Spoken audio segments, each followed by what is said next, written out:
Peace, everyone. Welcome to the Dribble Podcast. This is season 2,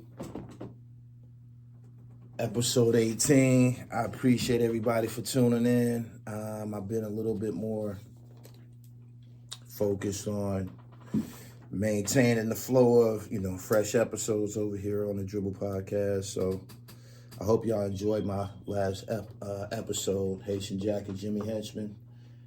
And the one before that with Cool C and Steady B. I got on here tonight solo because I wanted to speak about something, and I felt that it would go farther if I did it on the podcast. And it's this topic of blacks and Puerto Ricans and the creation of hip hop, who did what and all of this crazy shit, right? This was all prompted by a video that I just seen on Instagram. It was a brother, black man, said he was from South Carolina, but he grew up in the Bronx, I guess. And he's a B-boy. He said he's a B-boy. And he was saying that Puerto Ricans had nothing to do with hip-hop. He said in the 70s they weren't even with us, or they wasn't even around, or something of that nature. And I thought it was an ignorant statement. I thought the video was ill-advised, and I didn't understand his motive, but I felt that it couldn't be any further from the truth. I felt that everything that he said was some bullshit.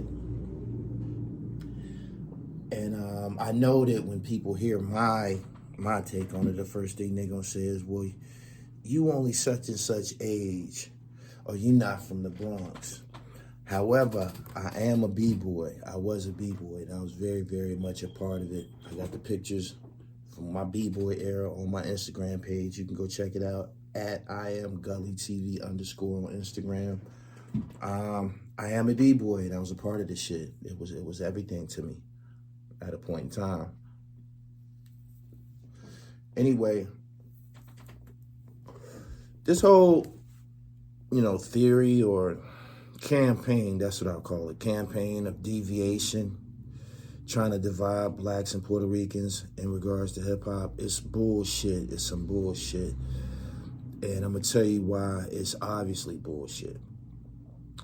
Kool Herc is credited with being the godfather of hip-hop, the creator of hip-hop.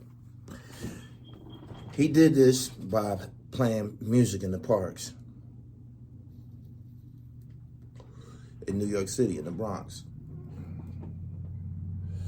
When a motherfucking DJ, if anybody that's ever been in public housing or around anything that resembles public housing, if a motherfucking DJ come out and start playing fucking music in the courtyard or near the basketball court and shit like that, people, it's gonna attract people.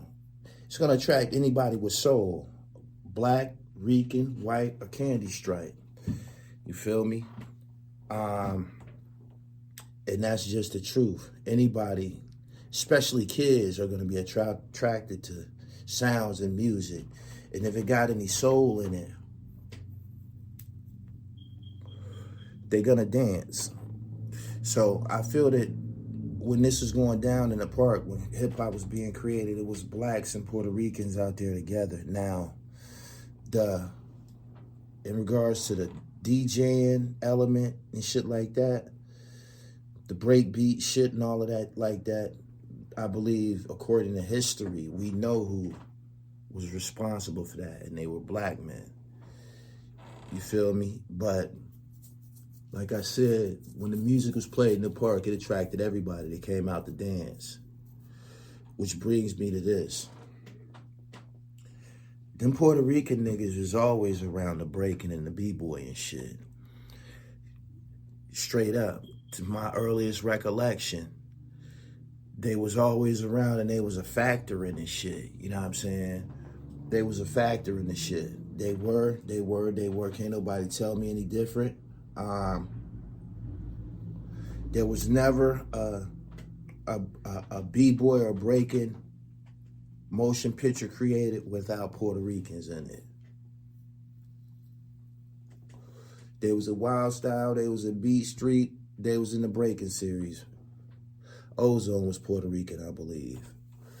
The guys that they battled in Breaking, Electro Rock, their whole squad was Puerto Rican. I think they had maybe one black guy in the group. They've always been around this hip hop shit, to my knowledge. Back in the B-boy days and shit, them Puerto Rican niggas was the ones that was doing all that acrobatic shit. They the ones that was doing the flips and shit like that. They the ones that was doing the helicopter, putting niggas on their shoulders, spinning around. All of that acrobatic type shit. They was the ones doing it, spinning on their head. I met Mr. Freeze. According to him, he's the inventor of the head spin. He's Puerto Rican. I seriously doubt that he was the first man in history to get on top, to try to get on his head and spin around. I find that hard to believe that he's the first person that tried that. You know what I'm saying? Anybody that's been in the gym, athletics, anything like that, a lot of that B-boy shit, it's some shit that you would execute in the gym. You know what I'm saying?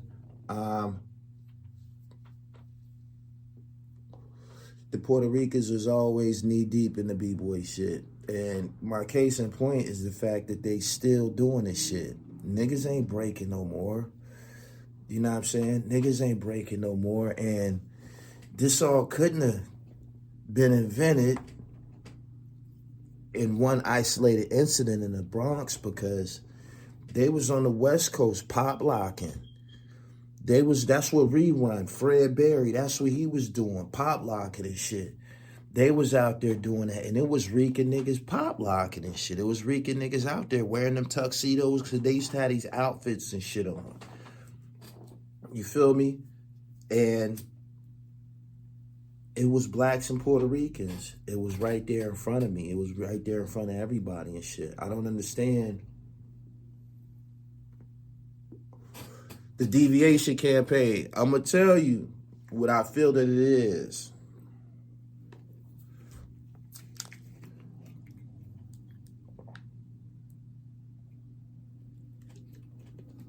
You have a couple of different opinions about this topic, right?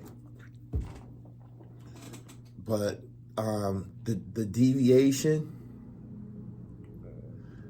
I feel that the deviation is rooted in New York City, and it's rooted in race relations between blacks and Puerto Ricans in New York City.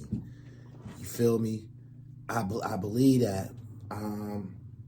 I think and I feel from my perception, the race relations that was going on between blacks and Puerto Ricans in New York City, in the Bronx, the race relations that was going on between the two, it wasn't like that all over the United States.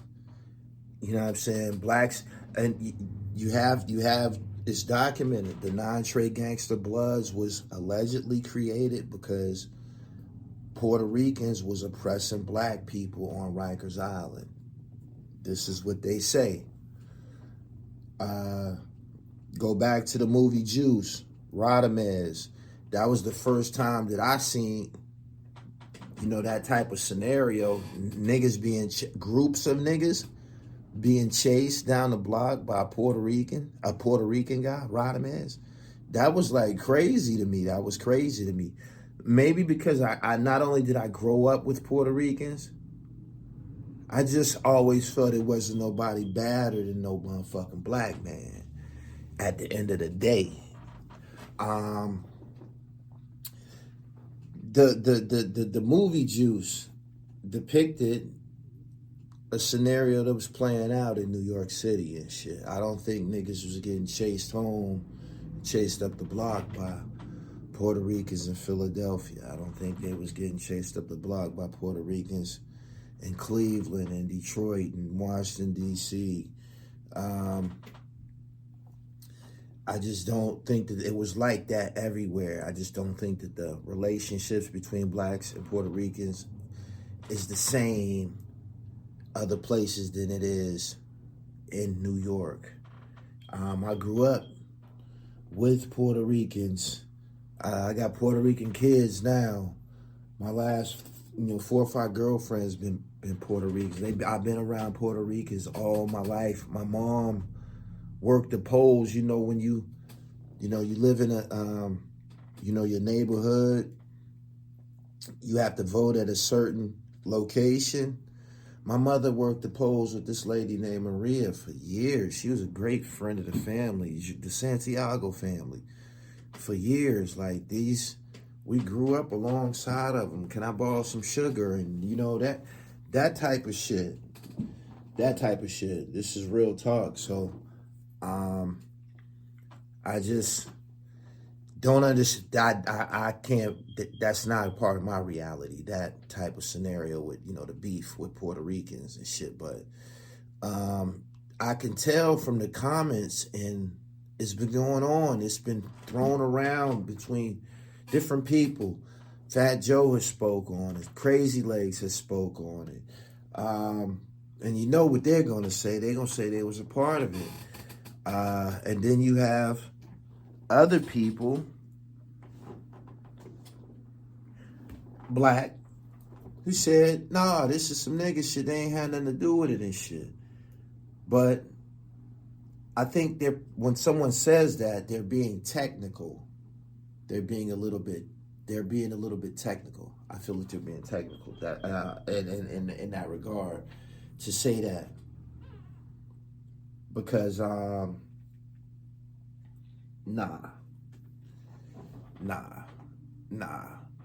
If music was being played out in a park, in a public park, people are gonna dance to it. You know what I mean? People are gonna kick it. I just was looking at the Cold Crush video with they battled. They just looked at it, and I believe Charlie Chase from the Cold Crush, he's Puerto Rican and shit. Like, they was around and shit the whole time. Like, where is the fucking separation? It makes no sense. You feel me? Only way that this can make sense is if this is created on an island and there was nobody there but black people. You feel me? There's Puerto Ricans in the Bronx. When those speakers came out, it was motherfucking Ricans out there too, dancing, b-boying, graffiti. These are some of the elements of hip hop that they've dominated from day one. The graffiti shit. These are elements of hip hop that black people long have put down. You know what I mean? You still got black graph artists, but y'all know who dominate that. Same with the breaking shit. Same with the b-boy and shit. You know what I'm saying? We was a major factor in that shit. Niggas was a major factor in that shit. We made it big. You know what I'm saying? Black folks made it big. But them Puerto Ricans, when you was a kid in the 80s and you was growing up and you seen somebody on TV breaking and shit like that, it was gonna be some niggas. It was gonna be some Ricans too. I promise you. Straight up. So the whole they had nothing to do with it. Their parents were saying this and this and that. Having ignorant, prejudiced parents has nothing to do with attraction powers of hip hop music and shit. You feel me? And to say that they weren't a part of it, they wasn't down with it. He said they wasn't coming to the parties. And if they was coming, they was just coming for the girls and shit. That's all your tainted opinion. You feel me? So, I don't know what you thought the game by saying that we did it by ourselves, but it just don't make sense if you think about it logically.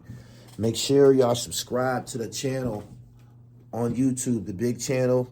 Hit the bell so you get the notifications over there. Visit the website, realdribble.com. Get some of my fabulous PA knits. And stay in tune with everything that's going on with the dribble. I appreciate everybody for coming through. Like, share, comment on this episode. Truck drivers, I'm with y'all. Here's another 15 minutes for you, man. Get on down the highway, man. Drive safe. Peace.